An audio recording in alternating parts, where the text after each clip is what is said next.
Hey there, YouTube. I'm back again here. Gonna wait just a minute for folks to catch up that want to view this live. You guys that listen to it later, we appreciate it. We're gonna chat for a minute on a couple things that I feel are very important. I will tell you guys too, if you'd like to leave a comment about what we're talking about, or you have some deeper questions, please do so. We check the comments often.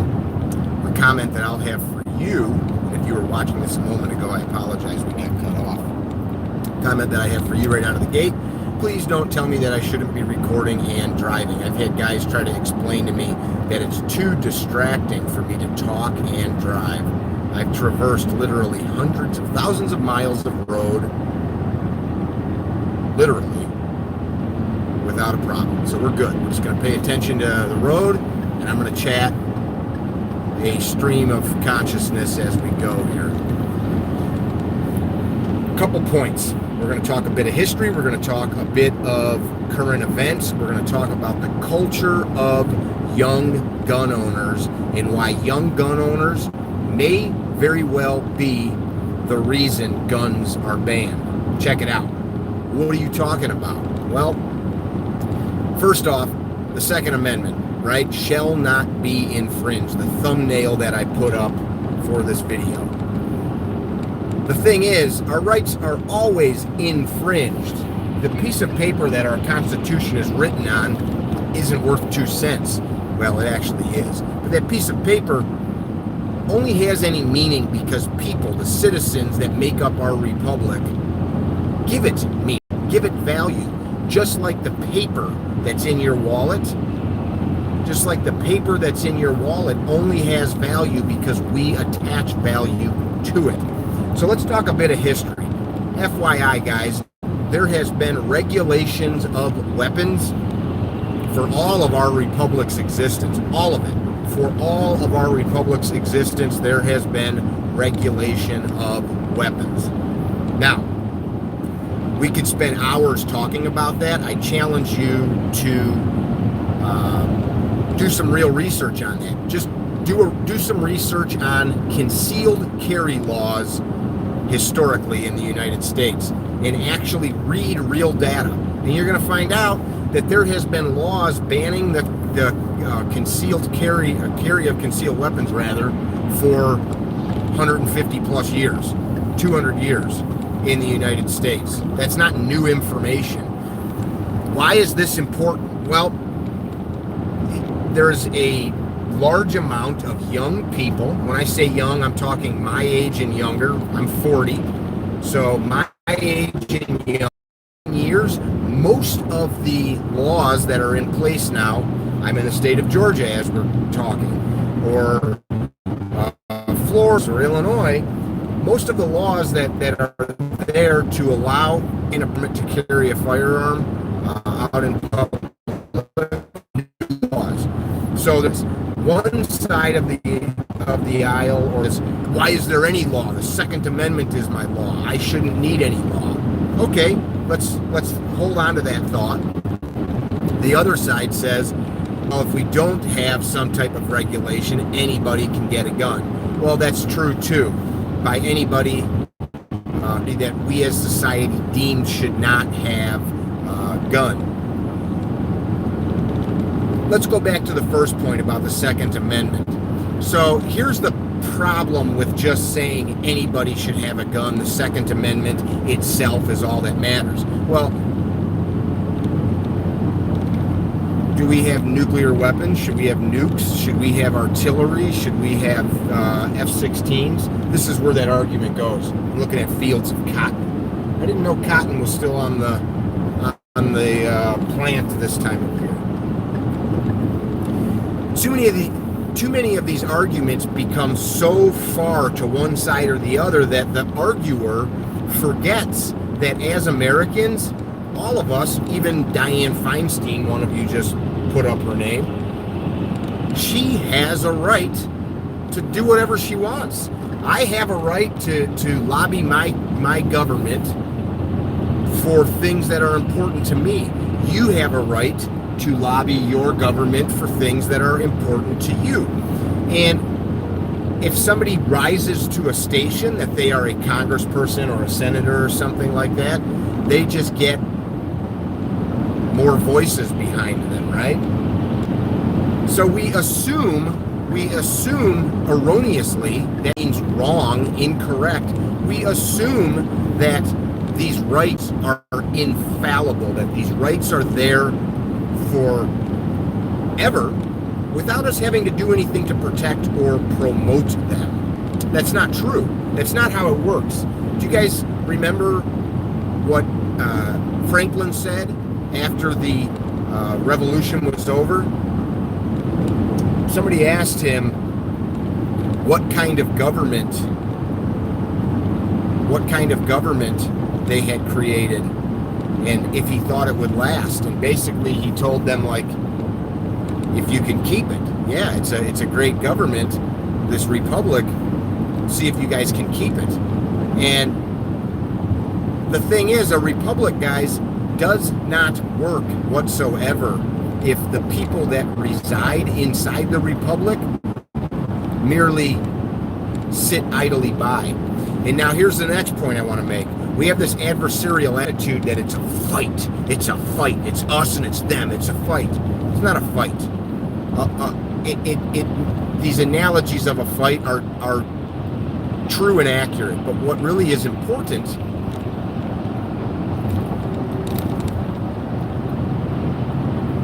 it's not a stupid argument. What I'm talking about with you is not my opinion. What I'm talking about is that when we take our opinions and we make them so one-sided that we no longer can hear the other side, that's when it becomes a fight. So the way government works, these are the couple of topics I want to touch. Basic civics that you learn in 8th grade and in high school tells you how laws are passed, how laws are repealed. The founding fathers, even coming up to sign the Declaration, had much arguing, fighting, dissension, much discussion on the topics. Let's do this, let's not do this. This is right, this is wrong. People, for some reason, think that everybody should be on the same page. It doesn't work that way. It never, ever has. Okay, let's look at the good old days. Back in the day, if this was happening, the founders would have started a war. They're rolling over in their grave. Okay, let's look at some history. Let's look at some history. Women couldn't vote until about 100 years ago. People that had color in their skin were enslaved. You dig what I'm saying? The optics of history, rather the optics of today, you cannot use that looking glass that we have now, all the knowledge we have, to look back at history and try to make judgment calls, just as they then did not know what would exist today. The point that I want to really drive to, though, is the proliferation of gun rights and freedom. So I've spent much of my adult life fighting for Second Amendment rights, but I don't call them Second Amendment rights. I just call them freedom.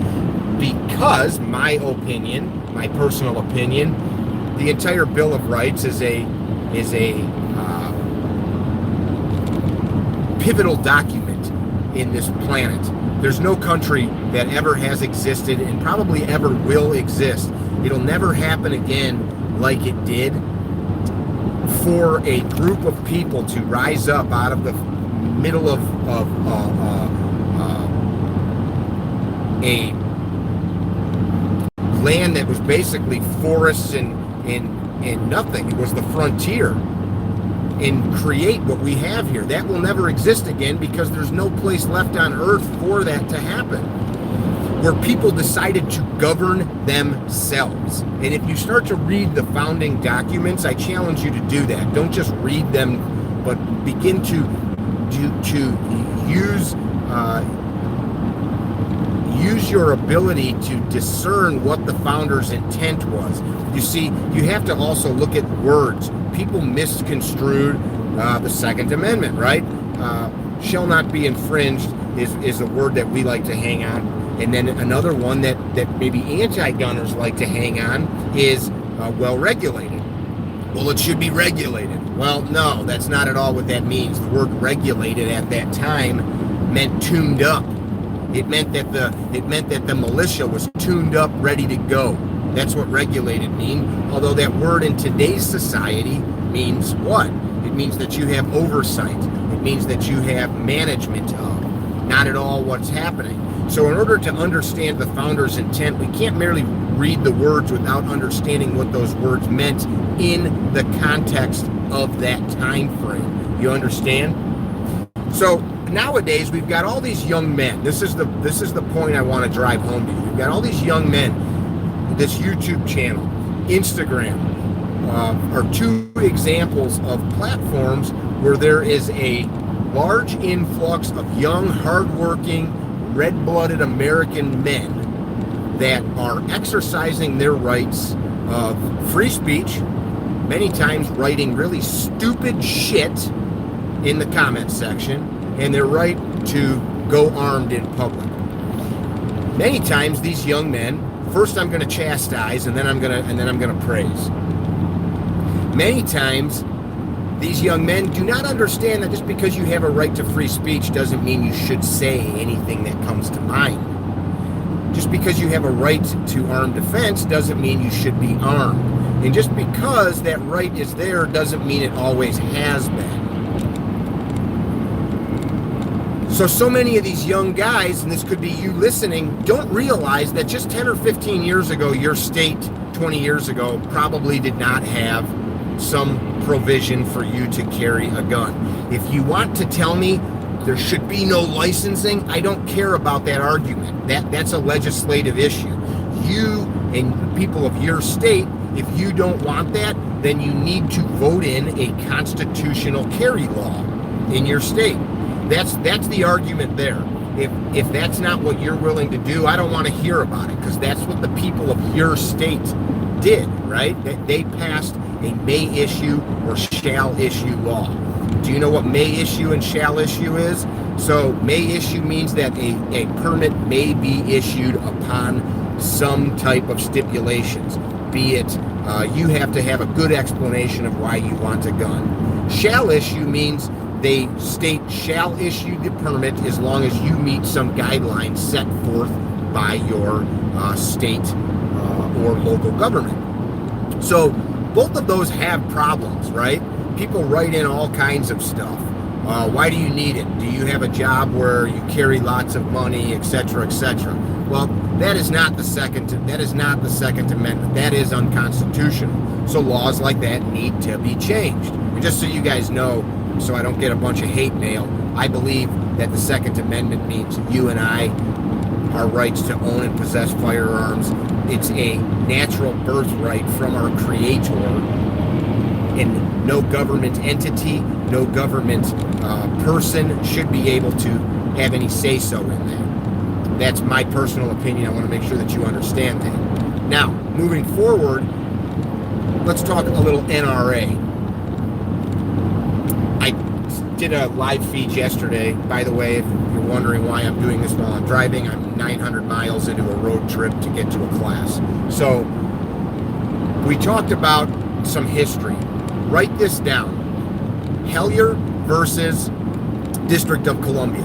Hellier versus District of Columbia. Hellyer versus District of Columbia. This is a court case. Then I want you to look up McDonald versus City of Chicago. McDonald versus City of Chicago. Then I want you to look up Shepard versus Madigan. Shepard versus Madigan. Two of those court cases originated in my state of Illinois. Two of those court cases originated and were started and instigated by people that I'm personally friends with. Two of those court cases, all three of them, but two of them from Illinois, set precedents across the United States. What's precedents mean? If you don't know that legal term, that means that when a court makes a decision based on a case, now other courts will look at it and they'll say, hey, based on this circuit court or this appeals court or this Supreme Court from this state or federal court, based on their decision, we now know that that's how the Constitution should be interpreted. And what happens is, once you have that precedent, right, things start to go in that favor. Hellier versus the District of Columbia was a court case because let me rephrase that, I apologize. Was a court case, basically, a citizen, Hellier, was suing the District of Columbia because it was illegal to own handguns in the District of Columbia. Well, the court said, wait a second, the Second Amendment protects the right of people to own weapons, be it a handgun or a long gun. They can't pick and choose, right? So what they did with that court case is say, wait a second here, some bureaucrat, some city councilman, some mayor, some sheriff, some police chief, some county board can't say we're scared of handguns, so handguns aren't allowed. That would be like saying Jews aren't allowed, or black people aren't allowed, or art from France is not allowed, or rock music isn't allowed. That's the same thing. It's somebody picking and choosing how somebody expresses and exercises their right? So that's a very important case.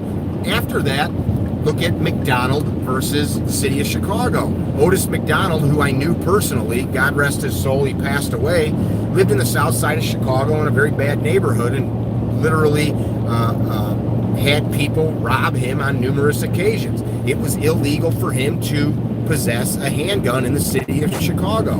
That case was put together by some people here in Illinois, a podcast that'll be coming up that we'll have here with my friend Linda Rowe. We talk a lot about it. Belinda was a pivotal person in that case. But Otis's case made it all the way to the United States Supreme Court. Again, the Supreme Court ruled, hey, city of Chicago, you cannot tell the people in your town that they cannot own these guns. And that was reversed. What did the city try to do? Well, the city said, okay, if you're going to have a gun, you got to pay to license it. You got to license the gun. That was challenged too. They said what they were basically trying to do, and this is the racist thing. So unfortunately, there's a lot of people that can't afford to pay $50 or $100 to license a gun. So somebody that has less money, less ability to pay that, it oftentimes is the person that lives in an area that really needs that weapon. So it's basically, there's a guy driving next to me. He's passed me, literally just texting the whole time, and he'll go, now he's going like 90 miles an hour, and then he slows down, and there's he's playing on his phone. Don't do that. The licensing scheme, though, is basically a way to stop people that don't have a lot of money, people that have disabilities that are on government benefits like welfare, that can't afford it, can't license the gun. So that's been challenged. Let's go forward to Shepard versus Madigan. Madigan is the attorney. Lisa Madigan was at the time. Her father, coincidentally, Michael Madigan, is the longest serving state House Speaker in the United States. 19 terms he has ruled with an iron fist in our state House, and is about the most anti-gun person that you will find in state or federal government. Mary Shepard, downstate Illinois, my great state of Illinois, land of Lincoln. Most of the entire state is very rural, farmland.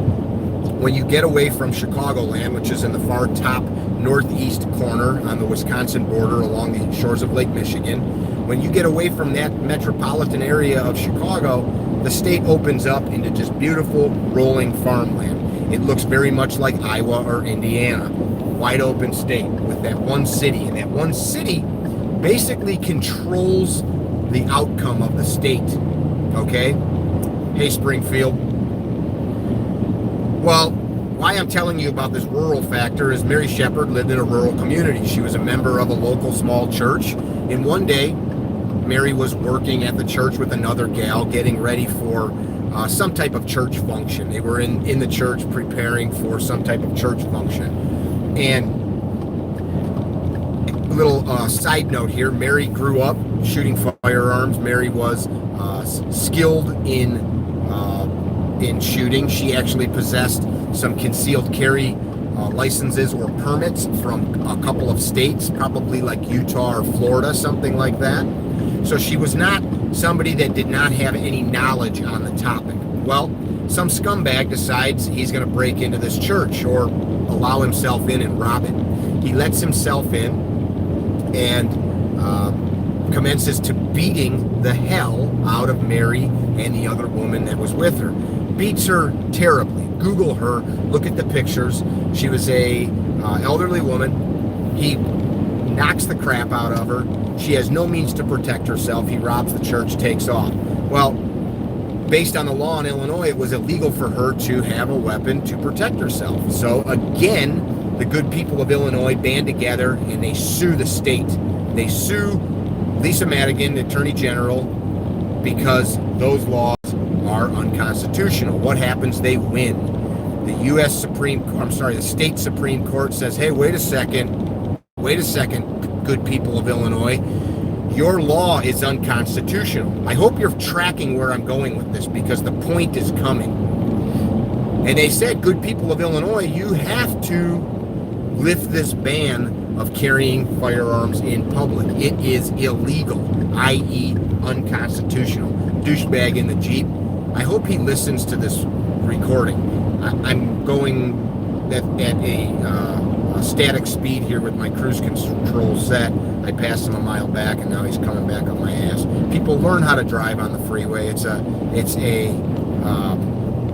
skill. Now I've got a guy going 60, which is gorgeous. Anyway, the people won that court battle. We won. The laws changed. We go on. That is how things get done. They're not changed because you complain. They're changed because people take action. So let me tell you a story about my friend Valinda Rowe. Valinda Rowe. Check her out. Valinda is a fire plug, man. She's a wonderful, warm lady from Sangamon County, Illinois, which is where Springfield is. It's about 300 miles, 200 and some odd miles from me. Valinda was one of the ladies that helped make this happen. Valinda had an incident in her life where she needed a firearm to protect herself and she wasn't allowed. She thought, this is really stupid. How do we change this? At the time, the state of Missouri had just passed a concealed carry law. So this is like 11, 12 years ago. So again, I want to go back to the history of this, guys. When people, if you're 30 years old, 20 years old, you don't remember that most of the state you couldn't carry a gun when you were a kid because it was just not normal. So the state of Missouri passes this concealed carry law. Valinda and her husband Mike said, hey, let's go over to Missouri, meet the people that pushed this screw the illegal corrupt government shit. That is a cop-out. It's our brain's way of pushing responsibility off on some entity that is beyond our control. Government is you and me. I'm government. You're government. Begin to take ownership of that. We'll come back to that. Valinda and her husband Mike go over to Missouri. They meet with the people that put the initiative together. And they got some bad news. They got some news that it takes a long time. But here was the one piece of information that they took away that was really valuable. The people said, hey, this needs to be a grassroots movement. We hear that term grassroots in politics all the time. And what does it mean? It means that it's a movement of people coming from the locale, right? It's not some entity from another city coming in. It's people like you and me around a coffee table figuring out and planning. It's people like you and me putting signs out for an election. It's people like you and me out educating the public and getting it done. So Valinda comes back and starts working with some people from Illinois State Rifle Association and an organization called Illinois Carry that she presides over here in Illinois. It's a very large organization. Ultimately, between her and a couple of other folks, they created an event called IGOL, Illinois Gun Owner Lobby Day, which to this day is the largest Second Amendment gathering in any state capital in the entire United States. I'm honored that I lead the parade every year as the parade marshal. Not every year, but for the last 3 or 4 years. And we help with that event because I preside over the organization known as McHenry County Right to Carry Association. So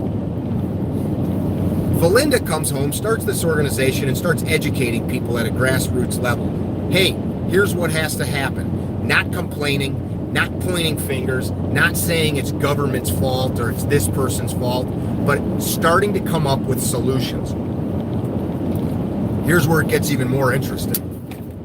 So Valinda and her husband Mike go to Springfield, our state capital. They meet with their state senator and they said, hey, we just went to Missouri. We found out how they created a concealed carry law, shall issue, in their state. We want to do that here. The state senator looked at her and laughed and said, that'll never happen in the state of Illinois, and he walked away. Most people at that point, when they heard somebody in this high office say that, would have said, oh, okay, and they would have just went home, and that would have been the end of it.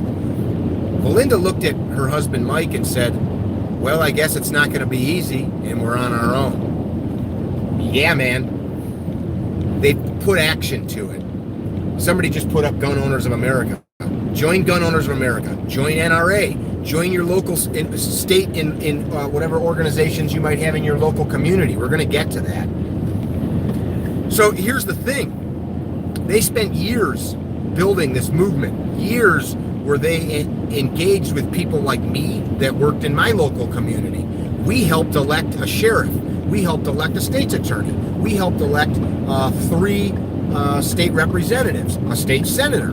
We helped elect various people to county government, to city government that have the same way of thinking that we know will have our back. So I've helped run campaigns. I've helped manage campaigns for various political offices. This is why when I hear people say things about government, I'm not talking out my ass. I know these people. Our last governor of Illinois, we helped with his campaign. I understand how this works, so I'm not just some dude just saying flippant comments. I've spent years of my life doing it and have a kind of basic understanding after years of being in it. That said, let's move on. Should I stop at Carol's Sausage Country Store? That sounds delicious. Carol's Sausage Country Store. They got smoked biscuits and fireworks. So, how did it go from a lady and her husband to 10 years later we have a law? Well, they fought, they scratched. One of the things that they had to do is they realized our state, the government's not going to do it. Our state senator laughed in our face. So how do we do it? Well, we changed that law by taking it to the court. Basically, when you file a case like what happened with Shepard versus Madigan, which is ultimately Shepard versus the state of Illinois, you tie the hands of the lawmaker and say,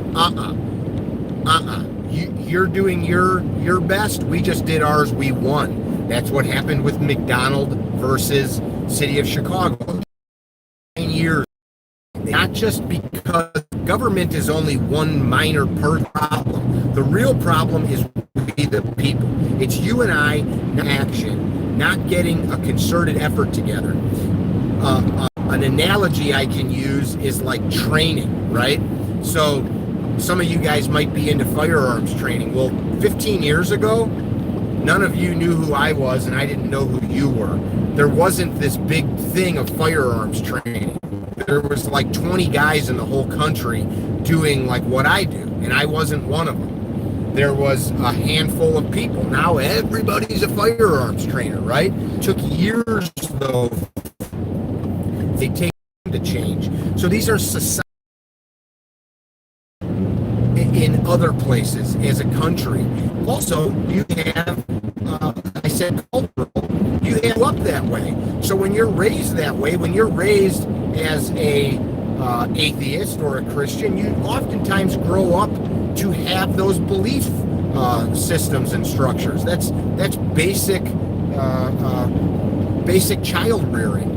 You know, if your parents taught you to love red meat, you're probably not going to grow up to be a vegetarian. If your parents taught you to respect life, you're probably going to grow up to respect life. Why I'm telling you some of this history of these laws, guys, is now let's fast forward to today. I look at people posting anti-NRA sentiments, for example, and I shake my head. I shake my head because the folks that write that, I don't care if they're a veteran, I don't care if they're a cop, I don't care if they've got 1 million followers, they're talking out of their ass.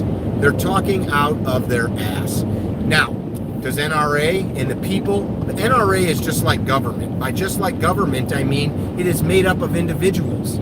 It's made up of people. It's made up of you and me. So it's not an organization or a government that does right or wrong. It's people that do right or wrong under the auspices of government or a corporation or whatever, you know, a school, a church. It's not the church that's right or wrong. It's the people in the church or the school. So we've got these people now attacking NRA. Go to Gun Owners of America. NRA's the devil. You dumb idiot. The NRA, and I'm not calling any of you names, it's just me talking out loud. The NRA, more importantly, the members of the NRA and their donations are what paid for Hellier versus District of Columbia. It's not cheap to take a case to the Supreme Court. They're what paid for McDonald versus the city of Chicago. They're what paid for Shepard versus Madigan. Do you feel what I'm saying? That go to whatever organization you want. If your mind is taking you to a place, this is the same mentality of racism. Hear what I'm saying. It's the same mentality of racism. It's the same mentality of my group is better than your group. My color is better than your color. My tribe is better than your tribe. My religion is better than your religion. Bullshit. If you're a Christian and you think a Buddhist is wrong, you're an idiot. If you are a Buddhist and you think a Christian is wrong, you're an idiot. If you are a anti-gunner and you think that me enjoying a gun is wrong, you're an idiot. If you enjoy firearms and the protection of our Second Amendment and you think somebody that is anti-gun is wrong, you're an idiot. It is okay for somebody to not like guns. It's okay for them not to like the Second Amendment. That is what freedom is. I respect somebody's right to do that. If you want to know a little bit about me, I respect somebody's right to marry whoever they want to marry.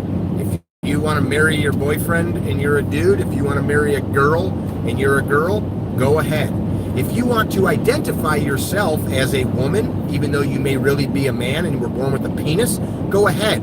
I'm not going to identify you as that, but you can. Now then, if you want to hurt me or my family by infringing on my rights, if I have to accept your choices as normal for me, now I will speak up, right? I accept your choices as long as your choices don't impact my life. I don't believe babies should be murdered inside of their mother's bellies. That's just me. My mother had 11 children. I have watched 10 because I'm one of them, 10 babies. But it's a lie because I have 2 older sisters. I've lied a couple times here. So 7 children, plus my own, and countless others as tiny little day-old infants. I believe that that's a tragedy that we in America do that and allow that. That's another topic altogether. If me just saying that was like, oh, I don't like this guy anymore because he thinks that, that's the problem that I'm driving at. We feel that if somebody doesn't agree with every single thing we say, they're wrong. I talked to a friend of mine last night. He commented that he and I often don't see eye to eye on a lot of things, but we respect each other. There's a lot of things where we'll argue, and I'll be like, that's wrong, and he'll tell me I'm wrong. and we'll argue, but I respect his opinion, and I care enough about him that I know his opinion is based in his logical deduction of facts, of data. Sometimes he sways me. Hey man, you know what? You're kind of right. I'm going to put some thought into that. I never thought about it that way. That closed-mindedness is what stops forward motion. That closed-mindedness is what kept people enslaved. That closed-mindedness is what stopped women from voting. That closed-mindedness is what led to prohibition. That closed-mindedness is what really led to every bad thing under the sun. I was right, yours is wrong. It can't be like that. So back to the NRA, Gun Owners of America, etc. I will physically fight anybody. Here it is. I'll meet you in a dark alley. I'll meet you in a parking lot. If you can, if you would like to, I'm joking, I'll meet you in a dark alley and fight you if you truly want to push that point. The reality of it is, let's add one more point. So NRA president in 1937 was against guns. Again, dumbass, don't look at the optics, or don't look at history through the optics of today. At that time, we had gangsters running rampant across the country. We had police officers, federal agents being killed constantly by gangbangers, thugs, mafia, bootleggers, murdered with weapons that were coming back from World War I. Tommy guns, BARs. That was very normal.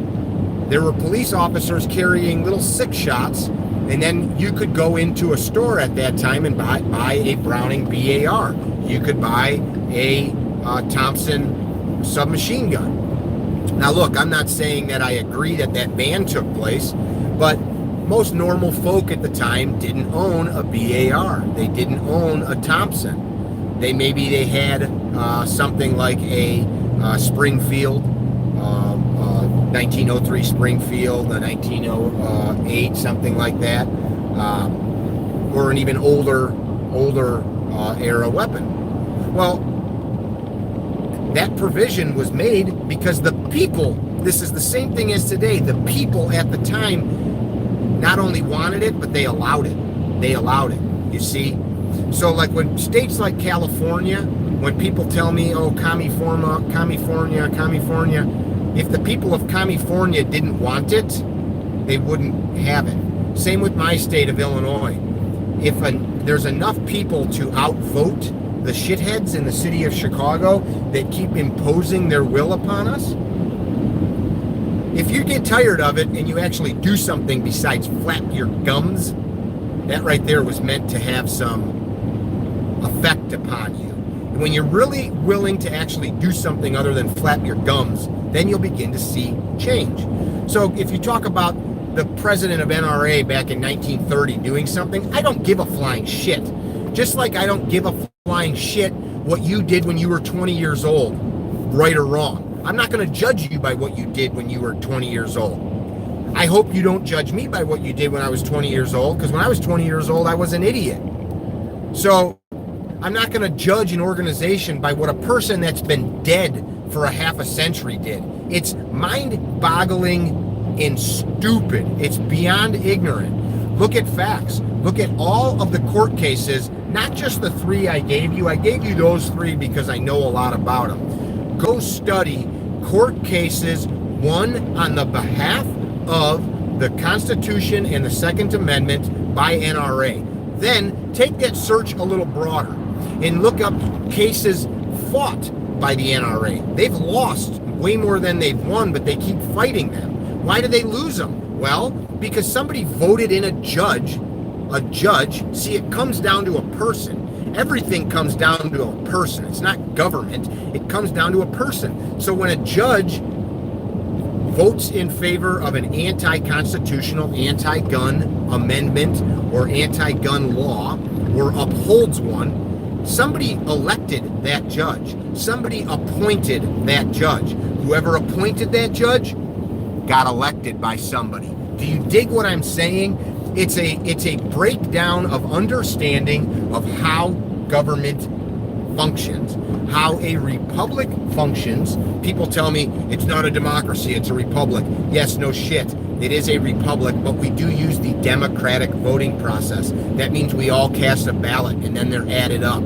So if like people want to fixate on nonsensical data that means nothing to the overall discussion. So we are a democratic republic. That means that we are a republic with a constitution, and we use the democratic voting process. If you don't believe that, then you're stupid. Why does he keep calling us names? I'm not calling you names. I'm talking about people that choose to fixate on things that don't matter.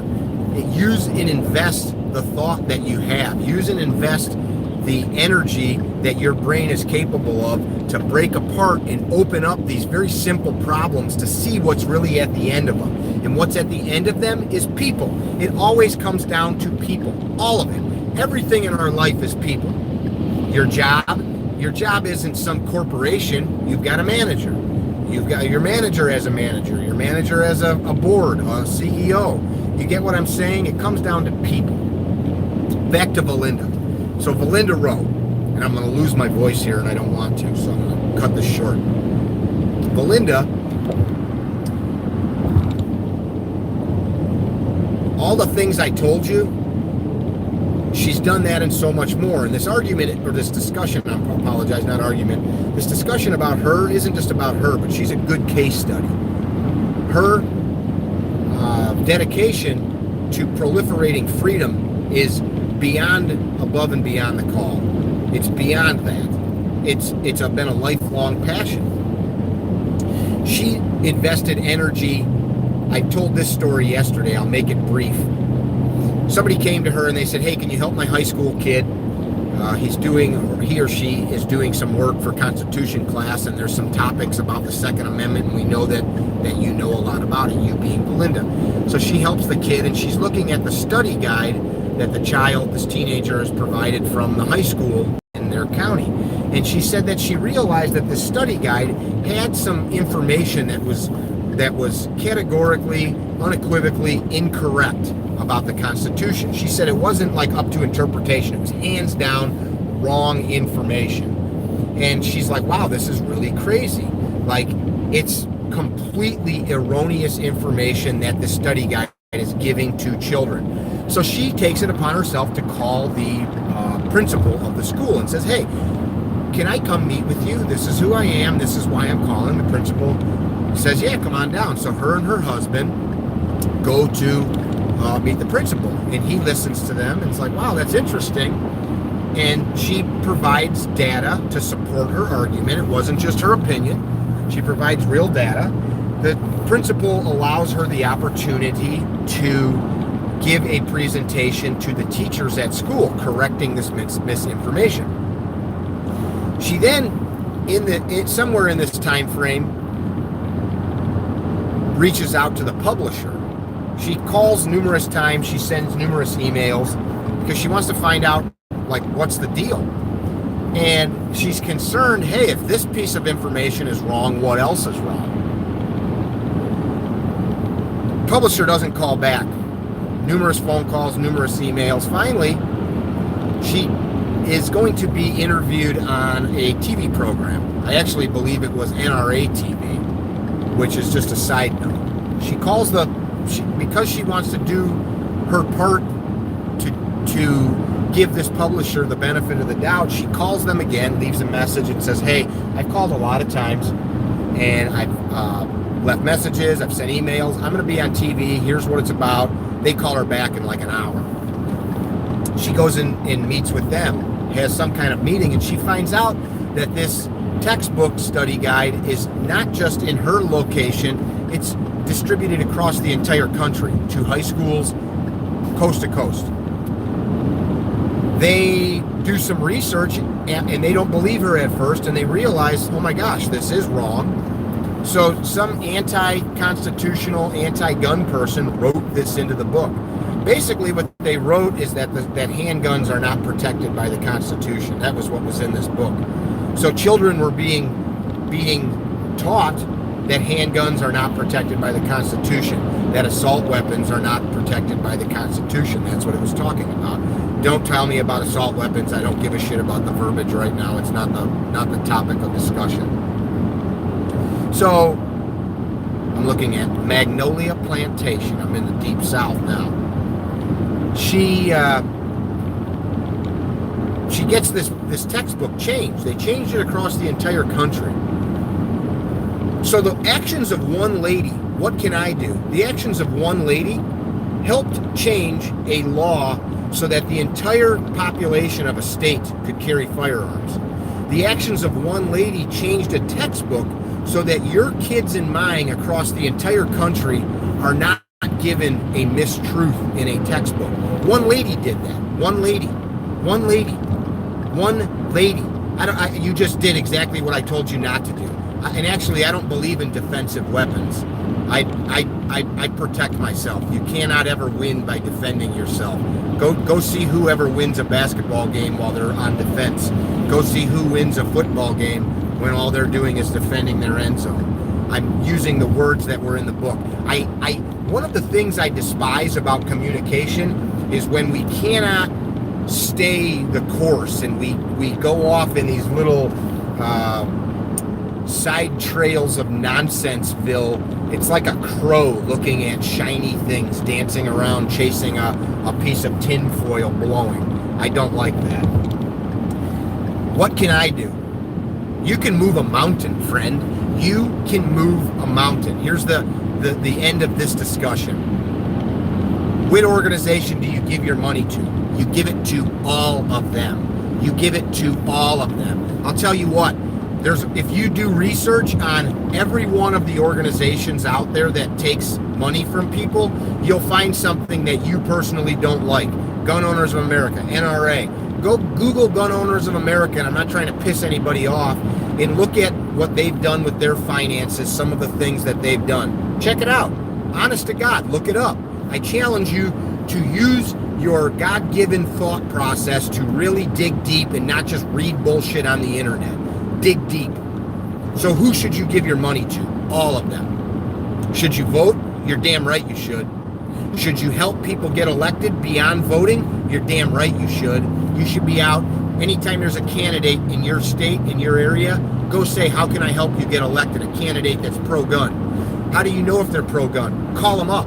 Sir, ma'am, what's your position on the Second Amendment? If they are not cut and dry, I believe the Second Amendment is something that is written in stone, that the United States, above all, elevates us above the masses because we believe that the individual has the right to protect their life against predation, and that right shall not be touched by government. If they don't give you some answer like that, ask them why not. And if they cannot give you some answer, tell them I'm not going to support you. You need to begin to get involved, not just when the shit is hitting the fan, not just when legislation is coming down the pike, because guess what? Legislation is always coming down the pike. And there are a group of people, a small minority of people that stand in that breach every day in state capitals across the country. Every day across this country, there are people, many of them from the NRA, from organizations like Valinda's Illinois Carry, that spend their free time to do that. All those stories I told you about Valinda, she doesn't get paid a dime. She doesn't get paid a cent. She did all of that, all of those years of work for free. That is sacrifice. That is citizenship. Writing some garbage on a chat room, writing some crap on your Facebook or Instagram post about freedom and pounding your chest about liberty is bullshit. Action. Some woman giving years of her life, of her time, our most personal treasure, our time. She did that for you. Somebody she doesn't know. She did that for you. Mary Shepard, who took a case to the state Supreme Court. Otis McDonald, go read his book. He wrote a book. He's now deceased. He did that for you. He spent years of his life fighting so that you could carry a firearm. And then we We have the audacity, the selfish, self-centered, self-righteous audacity to raise our fist and point a finger and tell some organization they're not the one. How dare you? How dare the person that does not understand that the right that they now have has been protected by those very people? Do you hear me? That's why I get heated about this. Well, go look at this guy's channel. See what he has to say about it. I don't need to. I've lived it. I don't need to go see what some asshole says about people that have given their life to sit in meetings, to write emails, to write letters, to march on Capitol steps, to go to schools, to go to school boards, to educate people, to go help get the vote out, to knock on doors, to help people get elected. All of that shit is what makes our republic work, not our words, not our platitudes. Words are meaningless. Words have more power than anything because words become the impetus to action, right? Without some type of word, and that word might just be thought. But if all you have is word, and your words are nothing but complaining, your actions become nothing but a complainer. So what can you do? I told you I'd leave this on a positive note. What can you do?